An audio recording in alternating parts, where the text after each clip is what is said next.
हवाओं के भरोसे मत उड़, चट्टानें तूफानों का रुख मोड़ देती है। अपने पंखों पर भरोसा रख, हवाओं के भरोसे तो पतंग उड़ा करती है। नमस्कार, मैं हूं मनोज वर्मा और आप देख रहे हैं हमारा खास कार्यक्रम अटेंशन। और आज अटेंशन में बात दक्ष युवा समर्थ प्रदेश की। आज का युवा केवल डिग्री लेकर कतार में खड़ा होने वाला युवा नहीं है, वो व्यवस्था का हिस्सा बनकर बदलाव का कलाम बनना चाहता है।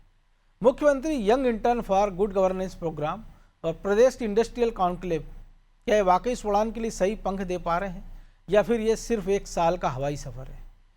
कलम की ताकत का एहसास तब होता है जब वो फाइल की धूल नहीं, किसी गरीब की किस्मत बदलती है।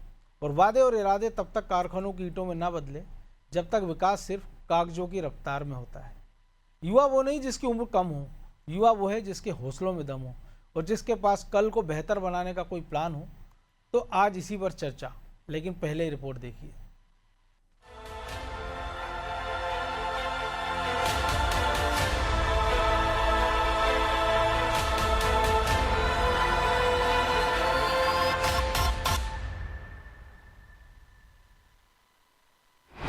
सरकार जानेगी योजनाओं की जमीनी हकीकत।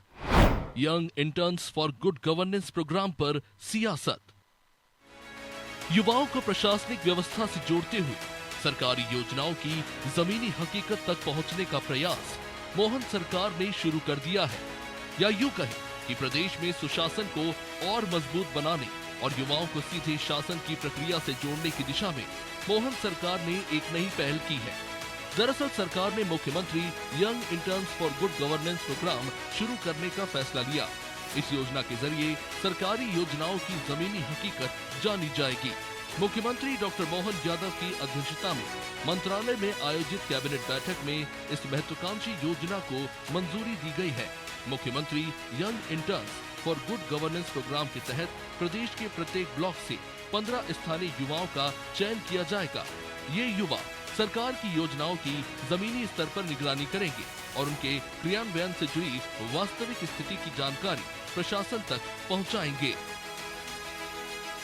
मुख्यमंत्री young interns for good governance programme CMYIGGP, chief minister young intern for good governance programme, इसमें उन युवाओं के माध्यम से डिजिटाइजेशन के माध्यम से सारे आंकड़े एकत्र किए जाएंगे, वर्तमान योजनाओं के भी, और उसका असर क्या है, सामाजिक असर और जो इम्पैक्ट क्या है, उसके बारे में स्टडी करने के लिए आंकड़े भी उपलब्ध होंगे। कौन सी शासन की योजनाओं में क्या दिक्कतें आ रही है, वह फीडबैक भी मिलेगा। प्रदेश के सभी ब्लॉकों को मिलाकर करीब 4,865 युवाओं को इस पहल से जोड़ा जाएगा। चयनित युवाओं को हर साल के लिए इंटर्न के रूप में काम करने का अवसर मिलेगा और उन्हें हर महीने 10,000 रुपए का मानदेय दिया जाएगा। ये युवा डिजिटल माध्यम से सरकारी योजनाओं से जुड़े आंकड़े जुटाएंगे और ये आकलन करेंगे कि योजनाओं का सामाजिक प्रभाव क्या है और आम नागरिकों तक उनका लाभ किस हद तक पहुंच रहा है। साथ ही योजनाओं के क्रियान्वयन में आने वाली चुनौतियों और कमियों को भी चिन्हित किया जाएगा। हालांकि इस योजना पर अब कांग्रेस तंज कस रही है। मोहन सरकार गुड गवर्नेंस की बातें तो बहुत बड़ी बड़ी करती है, लेकिन जमीनी स्तर देखा जाए तो बैड गवर्नेंस साबित होती है। इसीलिए अब सरकार ने एक टीम गठित कर दी है, यंगस्टर टीम, जो गुड गवर्नेंस का काम दिखेगी। मतलब कुल मिलाकर इनके मंत्रियों पर उन्हें भरोसा नहीं है, अधिकारियों पर भरोसा नहीं है, ब्यूरोक्रेट्स पर भरोसा नहीं है, कर्मचारियों पर भरोसा नहीं है, और यहाँ तक कि अब तो उनको अपने कार्यकर्ताओं पर भी भरोसा नहीं रहा। क्योंकि कार्यकर्ता रिपोर्ट देते हैं कि आपकी गुड गवर्नेंस सही नहीं चल रही है, आपकी योजनाओं का इम्प्लीमेंटेशन सही नहीं हो रहा है, इसीलिए तो हलाकान है, इसीलिए तो परेशान है। और हम इसीलिए कहते हैं कि इनकी हर योजना भ्रष्टाचार की भेंट चढ़ती है। इन युवाओं के जरिए मिलने वाले फीडबैक और आंकड़ों को राज्य स्तर पर एक विशेष डैशबोर्ड और पोर्टल के माध्यम से संकलित किया जाएगा। इससे सरकार को योजनाओं की रियल टाइम मॉनिटरिंग करने में मदद मिलेगी और जरूरत पड़ने पर नीतियों में समय रहते सुधार भी किए जा सकेंगे। कुल मिलाकर सरकार का मानना है कि ये पहल न केवल प्रदेश में सुशासन और अधिक प्रभावी बनाएगी, बल्कि युवाओं को प्रशासनिक व्यवस्था, नीति निर्माण और नई तकनीक से जोड़कर काम करने का अवसर भी देगी। अनुमान है कि इस महत्वाकांक्षी योजना पर 3 सालों में करीब 190 करोड़ रुपए खर्च किए जाएंगे। तो युवाओं की भागीदारी के साथ बेहतर प्रशासन की दिशा में एक सशक्त कदम माना जा रहा है। ब्यूरो रिपोर्ट, अनादि टीवी।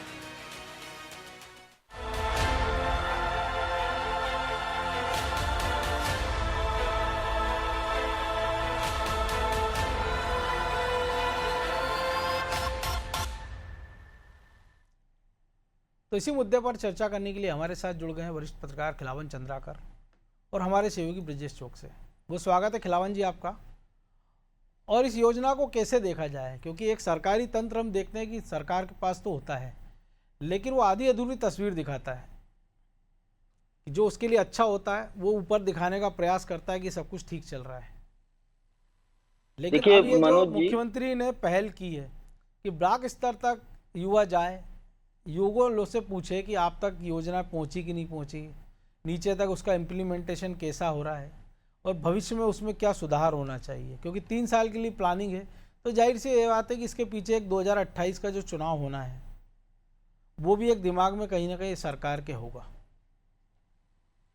देखिए मनोज जी, क्योंकि 2.5 साल बाद लगभग चुनाव होने हैं और विधानसभा चुनाव को देखते हुए सरकार अपने आप को मजबूत करने का, फील्ड में मजबूत करने का प्रयास कर रही है। संभवतः यही कारण है कि जो योजनाएं संचालित हो रही, चाहे वो राज्य सरकार की हो चाहे केंद्र सरकार की हो, और उन योजनाओं का कितना क्रियान्वयन हो पा रहा है, पात्र व्यक्ति को उसका लाभ मिल रहा है कि नहीं मिल रहा है, यदि पात्रों को नहीं मिल रहा है तो क्या अपात्रों को लाभ दे करके किसी तरह की धांधली की जा रही है, ये सब जो है फीडबैक लिया जाना है। और मुझे लगता है क्रियान्वयन में जो कमी है उसको भी ये जो मुख्यमंत्री young interns for good governance में चयनित युवा जो है वो कर पाएंगे। देखिए बहुत बड़ा प्रदेश है, 313-14 विकासखंड है और मुझे लगता है यदि प्रति विकासखंड 15 युवाओं को चयन किया जाना है तो 46-47 युवाओं की एक टोली सरकार के पास होगी। और वो जो जिस तरह से कहा जा रहा है कि वो मुख्यमंत्री सचिवालय को सीधे रिपोर्ट करेंगे, तो मुझे लगता है कि एक मुख्यमंत्री के पास इतने हाथ होंगे जो जमीनी स्तर पर जो है योजनाओं के क्रियान्वयन की हकीकत को, चाहे वो जन कल्याणकारी कार्यक्रम हो, चाहे वो निर्माण कार्य हो, चाहे हितग्राही मूलक योजना हो, बिल्कुल इन सब का फीडबैक जो है पहुंचेगी। और देखिए मुझे लगता है कांग्रेस ने संभावना जो व्यक्त की है या आशंका जो व्यक्त की है, मुझे लगता है निश्चित तौर पे कोई न कोई कमी जो है मुख्यमंत्री को दिखाई दी होगी कि योजनाओं के क्रियान्वयन में कोई कोताही बरती जा रही है या पात्र लोगों को योजना का लाभ नहीं मिल रहा है, इस तरह की कोई न कोई शिकायत मिली होगी। इसीलिए संभवतः इतनी बड़ी योजना तैयार की जा रही है। जाहिर सी बात है, इतना बड़ा प्रदेश है तो ये शिकायतें तो होती ही हैं, होती ही रहेंगी। निश्चित रूप से होती रहेंगी। और मुझे लगता है कि इन्हीं पर नियंत्रण करने के लिए इस तरह की योजना को संचालित किया जा रहा है। बड़ी धनराशि भी खर्च की जा रही है, प्रत्येक युवा को 10,000 रुपए दिए जाने की योजना है। और जिस तरह की संभावना, मैं पहले जब पूरी रिपोर्ट नहीं पढ़ा था मंत्रिमंडल का, तब सोच रहा था कि ये अपने कार्यकर्ता को एडजस्ट करेंगे, लेकिन अब पता चला है कि अटल बिहारी वाजपेयी सुशासन संस्थान के तरफ से इसका चयन किया जाएगा, उनको प्रशिक्षण भी वहीं दिया जाएगा और पहले 1 साल की परीक्षा अवधि में रखेंगे, फिर 3 साल तक लगातार इनको काम कराया जाएगा।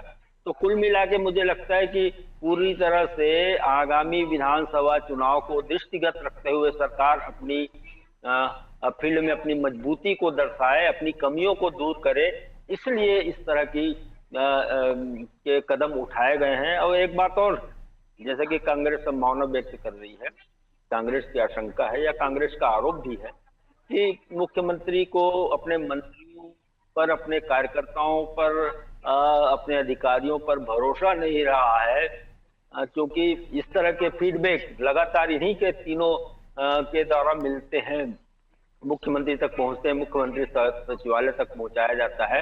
तो मुझे लगता है कि इस तरह की बात की भी संभावना व्यक्त की जा सकती है, कहीं ना कहीं कोई कमी है जिसको दूर करने का प्रयास सरकार कर रही है। जो नेता होता है वो भी अपने कार्यकर्ताओं से फीडबैक लेता है ना। तो इसका मतलब ये थोड़ी है कि वो उस पर आप भरोसा नहीं कर रहा है, क्योंकि जब तक आपके पास ज़मीनी सूचना नहीं है, हम देखते हैं बड़े बड़े नेता चुनाव हार जाते हैं, जब हम फील्ड में जाते हैं तो नीचे से पल्स आती है कि भैया नेताजी ने क्या कुछ किया और चुनाव हार रहे हैं। लेकिन नेताजी को ना फीडबैक चाहिए होता है, ना कार्यकर्ता की सुनना होती, तो नतीजा ये होता है कि बड़े बड़े नेता चुनाव हार जाते हैं।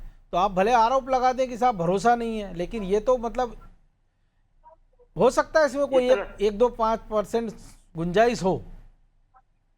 देखिए मनोज जी, जिस तरह से अटल बिहारी वाजपेयी सुशासन संस्थान के इन का चयन किया जा रहा है, मुझे लगता है कि 100% बीजेपी के कार्यकर्ताओं का ही चयन नहीं होगा, बल्कि ऐसे ऐसे युवाओं का भी चयन होगा जो निश्चित रूप से काम की तलाश कर रहे हैं। कार्यकर्ता तो परफॉर्मेंस दे सकते हैं। सत्तारूढ़ पार्टी का कार्यकर्ता तो 10,000 के लिए महीने भर थोड़ी ना चप्पल चटकाएगा, वो तो एक दिन में ही कर लेगा।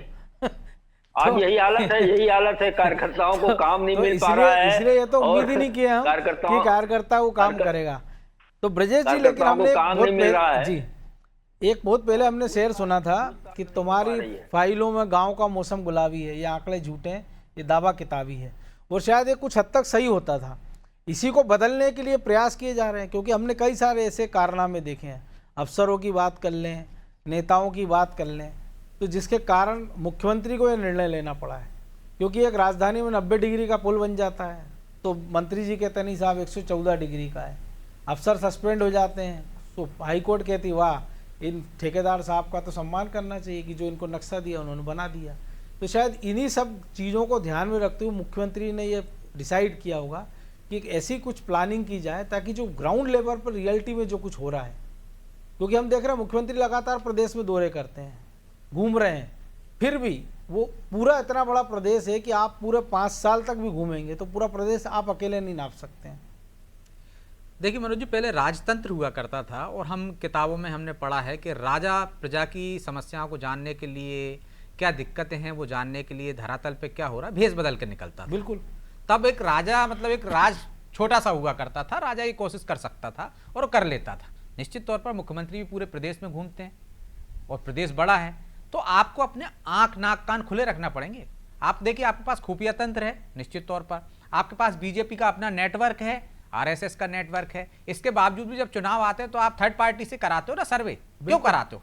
आप चेक करते हो, क्योंकि आपका कई बार खुफिया तंत्र फेल हो जाता है और आपका जो संगठन है उसको अच्छा ही अच्छा दिखता है, बुराई दिखती नहीं है, और उसके भी कुछ अपने शुभ लाभ होते हैं। वो अच्छा ही दिखाना चाहता है। दिखाना चाहता है, उसके भी शुभ लाभ होते हैं। वो किसी नेता की या विधायक की कह के तो बुराई नहीं कर सकता कि विधायक जी ने एक गली में सड़क बनवाई है, दूसरे में नहीं बनवाई है। तो लेकिन ये थर्ड पार्टी ऑडिट एक तरह से कह सकते हैं हम इसको, कि यदि मुख्यमंत्री ये कोशिश कर रहे हैं तो क्या बुराई है? बहुत अच्छी बुराई, अच्छी है। सीएजी की रिपोर्ट आती है, हम देखते हैं कि बाद में पता चलता है 90 डिग्री का पुल बन जाता है, बाद में पता चलता है यदि काबिल यूथ को आप यदि लगभग 5,000 मान लीजिए, 4,860-65 ऐसे लोगों की मेट्रो स्टेशन बनाने के बाद पता लगता है या एक लाइन उसको खुदाई करते हो आप। तो जब मुख्यमंत्री ये चाहते हैं कि जो दक्ष युवा हैं उन्हें हम 10,000 रुपए महीना देंगे तो क्या बुराई है? वैसे ही कितना खर्च होता है, आप देखिए एक सड़क गलत बन जाती है, आप उसको दोबारा या फिर कुछ करते हो तो उसमें हजारों रुपए खर्च हो जाते हैं।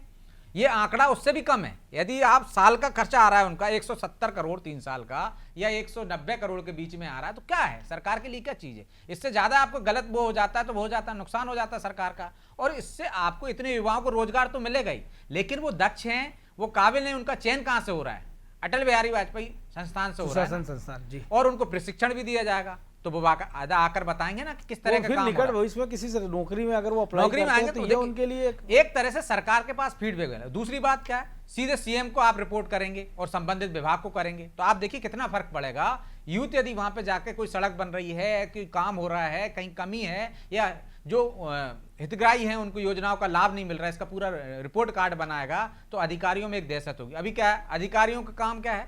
अधिकारियों की रिपोर्ट अधिकारी दे रहे हैं, वरिष्ठ अधिकारियों के निचले स्तर के अधिकारी रिपोर्ट दे रहे हैं। तो क्या आप लगता है कि सही रिपोर्ट आ रही? यदि सही रिपोर्ट आ रही होती तो हम देखते हैं कि एक की रिपोर्ट में कहा जाता है कि यहाँ 100 करोड़ खर्च होना चाहिए थे, 200 करोड़ रुपए खर्च हो गए हैं। बिल्कुल। तो आप देखिए, एक कोई यदि युवा और यूथ का एक तो सरकार से सीधी भागीदारी हो जाएगी, सरकार से जुड़ाव हो जाएगा। यूथ की सोच अलग होती है, वो चाहता है कैसे काम हो उसकी, और सरकार में भागीदारी होने से आपका वोट बैंक भी मजबूत होगा, युवाओं को रोजगार भी मिलेगा, और आपको सही फीडबैक भी मिलेगा, चाहे वो योजनाओं का हो चाहे अन्य कामों का हो, तो जिससे आप सुधार कर सकते हो। कोई गड़बड़ी है तो पहले ही सुधार कर सकते हो ना। यदि उसमें खामी आ रही है, आपकी नजर में आएगी, तो आप उसमें सुधार कर लोगे। दूसरी बात कि सीएम को सीधी रिपोर्ट जाएगी तो अधिकारी पहले ही चौकन्ने रहेंगे, भैया ब्लॉक स्तर पर ये टीम बनी हुई है यूथ की, ये सीएम को रिपोर्ट देगी, ये सीएम को रिपोर्ट देगी, विभाग को रिपोर्ट देगी। यूथ निश्चित तौर पर रिपोर्ट सही देगा, क्योंकि उसको मालूम है कि सीएम को रिपोर्ट जा रही है, इस रिपोर्ट से आगे सुधार होगा। तो वो उतना वो नहीं कर सकता ना किसी अधिकारी के प्रेशर में, बिल्कुल। या जो कर्मचारी कर लेते हैं या जो नेता करते हैं। नेताओं को अधिकारियों से काम पड़ता है, ठेकेदार से काम पड़ता है, वो चंदा लेने जाते हैं, वो अपने हिसाब से रिपोर्ट देते हैं। जब ठेकेदार नहीं सुनता तो वैसी रिपोर्ट देते हैं। लेकिन जो वॉलंटियर आप नियुक्त करोगे, जो यूथ को नियुक्त करोगे आप, वो निश्चित तौर पर इस आधार पर रिपोर्ट देंगे कि हमारी रिपोर्ट सही जाना चाहिए, क्योंकि वो सीएम के पास जा रही है, और एक तरह से थर्ड पार्टी ऑडिट भी हो जाएगा। तो मुझे नहीं लगता इसमें कोई बुराई हो, आशंका करना भी नहीं चाहिए।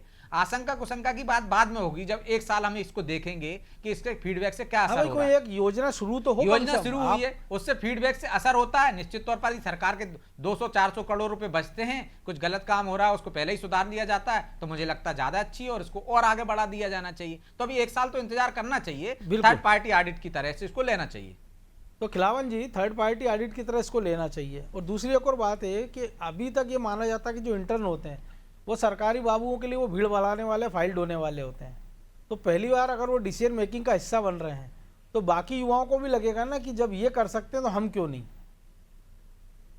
निश्चित रूप से सरकार एक तरह से युवाओं को प्रेरणा दे रही है इस माध्यम से, और मुझे लगता है कि सरकार की इस योजना का निश्चित रूप से मूल्यांकन होगा, और एक साल भर 6 महीने मूल्यांकन करने के बाद इस पर निर्णय लिया जाएगा, ये फाइनल निर्णय लिया जाएगा, ये पता चलता है। लेकिन हाँ, एक बात महत्वपूर्ण है कि निश्चित रूप से एक थर्ड पार्टी ऑडिट की तरह ये लोग काम करेंगे, और सरकार के पास वास्तविक यदि किसी तरह के और शंका कुशंका को समाप्त कर दिया जाए, तो मुझे लगता है कि सरकार के पास सीधे या मुख्यमंत्री सचिवालय को सीधे रिपोर्ट जो है, वास्तविक रिपोर्ट इस इंटर्न के माध्यम से पहुंच पाएगा। ये महत्वपूर्ण बात।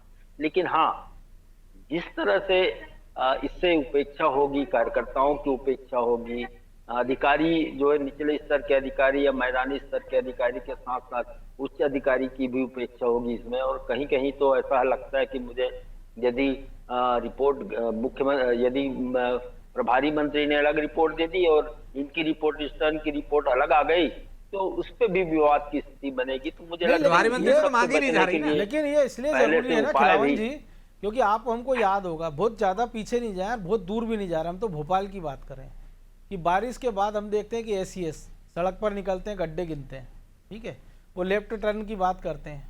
उसके बाद इस बात को भी 4 महीने से ज़्यादा का वक्त हो गया है। बारिश के बाद ठंड पूरी निकल गई, गर्मी आ गई है, वो लेफ्ट टर्न अभी तक उस अधिकारी ने ठीक करा है क्या, या वो रिपोर्ट कहाँ धूल खा रही है। हम देख रहे हैं कि नए पुलिस कमिश्नर जगह जगह जाके संवाद कर रहे हैं, ट्रैफिक का हाल देख रहे हैं, चीज़ों को देख रहे हैं, सुझा रहे हैं सुझाव। तो ये काम उस लेवल पे अगर वो अधिकारी कर सकता है तो दूसरे अधिकारियों को क्यों नहीं करना चाहिए। और केवल जवानी जमा खर्च से तो अच्छा नहीं कि अगर एक प्रॉपर रिपोर्ट आ रही है फिर उस पर चर्चा हो। और ये अगर प्रभारी मंत्री ठीक से कर रहे होते, फीडबैक दे रहे होते, या आला अफसर दे रहे होते, तो मुख्यमंत्री को ये सब करने की जरूरत ही क्या थी। निश्चित रूप से मुझे लगता है मनोज जी, इस तरह का मॉनिटरिंग होगी तो निश्चित रूप से अधिकारी भी सुधरेंगे। गलत गैर पात्र लोगों को जो है वो योजनाओं का लाभ देते हैं, उनसे भी बचा जाएगा।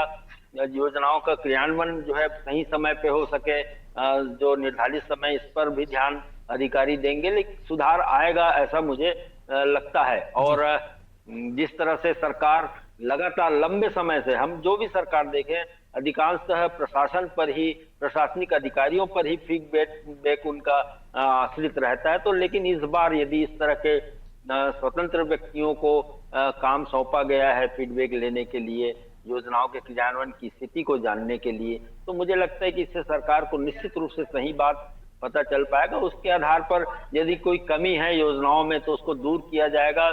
यदि जो कठिनाइयां आ रही हैं क्रियान्वयन में, यदि कहीं बाधा बन रहे हैं कोई, या कोई योजना बाधा बन रही है, या कोई नियम कानून बाधा बन रहे हैं, तो उसको भी दूर करने का प्रयास सरकार करेगी। लेकिन वजह की एक छोटा उदाहरण है ना, जैसे भागीरथपुरा की हम बात करें, इंदौर की, इतने लोग मर गए।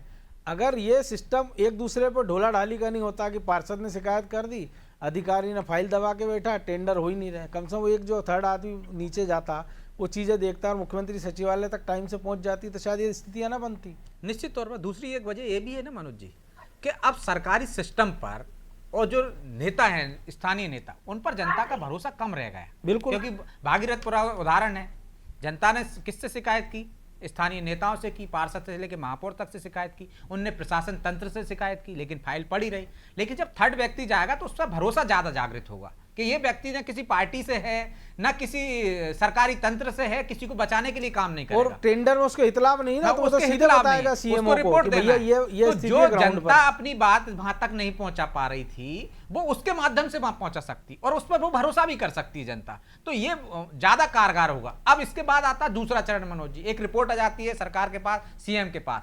आप उसके बाद इसकी जिम्मेदारी तय कर दीजिए कि जिन्होंने लापरवाही की, कार्रवाई की, मुझे लगता है पूरा सिस्टम कस जाएगा। कह दिया जो आपके पास रिपोर्ट आ रही है वो ऐसा नहीं है कि आपने रिपोर्ट आ गई यूथ की और आपने रख ली कार्यालय में और संबंधित विभागों ने, उसमें भी जिम्मेदारी तय करना चाहिए। यदि कोई जिम्मेदार अधिकारी है जिसकी लापरवाही है वो दूसरे चरण की बात है, लेकिन पहले चरण की रिपोर्ट तो आ जाए, फिर हम उस पर भी चर्चा करेंगे कि जो रिपोर्ट आई है उस पर क्या एक्शन हो रहा है। यदि उस पर एक्शन होता है तो मुझे लगता है ये बहुत ज्यादा कारगर साबित हो जाएगा और इससे जो प्रशासन तंत्र में एक कसावट लाने की मुख्यमंत्री की जो मंशा है वो कारगर साबित हो जाएगी। कि यदि आपके पास फीडबैक आ रहा है, अभी आपके पास आ रहा है कार्यकर्ताओं का फीडबैक, यदि आपकी पार्टी से आ रहा है, आपके पास खुफिया तंत्र का वो फीडबैक नहीं ना, वो तो उसका इंटरेस्ट है कि ठेकेदार ने चंदा नहीं दिया, तो वो फीडबैक नहीं आ रहा जो चाहते हैं सरकार। पानी की टंकी घटिया बन रही है, रोड घटिया बन रही है और चंदा मिल जाएगा तो क्या वाह वाह बहुत जब बढ़िया। आपने एक व्यक्ति रखा ही है ना फीडबैक देंगे, जिसको आप पैसे किस बात के दे रहे हैं? फीडबैक देने के, तो मुझे लगता है वो ज्यादा बेहतर फीडबैक आएगा उनकी तुलना में और निष्पक्ष आएगा। और फिर इसके बाद सरकार का अगला कदम उठता है तो इससे मुझे लगता है कि पूरे प्रशासन तंत्र में कसावट आ जाएगी नीचे तक कि कोई देख रहा है, तीसरी आंख है सरकार की ये, तो वो तीसरी आंख को साधने का कोशिश करेगा। कोई वो तो परमानेंट तो नौकरी है नहीं है कि वो सज जाए, और वो दो आंखें तो ऐसी है जिसमें धूल झोंकी जा सकती है, धूल झोंकी जा आंखों में झोंकना जरा थोड़ा मुश्किल रहता है। बहरहाल वक्त इतना ही था, बहुत धन्यवाद खिलावन जी आपका। तो अंततः योजना कागजों पर सुनहरी होती है, लेकिन उनकी सफलता इस बात पर निर्भर करती है कि वो आखिरी ब्लॉक के आखिरी युवा के हाथ में कितनी मजबूती देती है। विकास केवल कॉन्क्लेव हॉल में नहीं बल्कि खेत और खलियान के पास वाली फैक्ट्री में दिखना चाहिए। आज की इस चर्चा से एक बात साफ है कि चाहे ब्लॉक स्तर पर तैनात जनसेवा मित्र हों या करोड़ों का निवेश लाने वाली इंडस्ट्रियल कॉन्क्लेव, मंशा साफ है कि युवाओं को जॉब सीकर से जॉब क्रिएटर और एडमिनिस्ट्रेटर बनाया जाए। पर जाते जाते एक सवाल हम सबके जहन में छोड़ जाते हैं कि सिर्फ हंगामा खड़ा करना मेरा मकसद नहीं, मेरी कोशिश है कि ये सूरत बदलनी चाहिए। धन्यवाद। उम्मीद है कि ये 4860 युवा और औद्योगिक क्रांति के एक कदम मध्य प्रदेश की सीरत और सीरत दोनों को बदलेंगे। तो मुझे दीजिए इजाज़त और आप देखते रहिए अनादि टीवी। नमस्कार।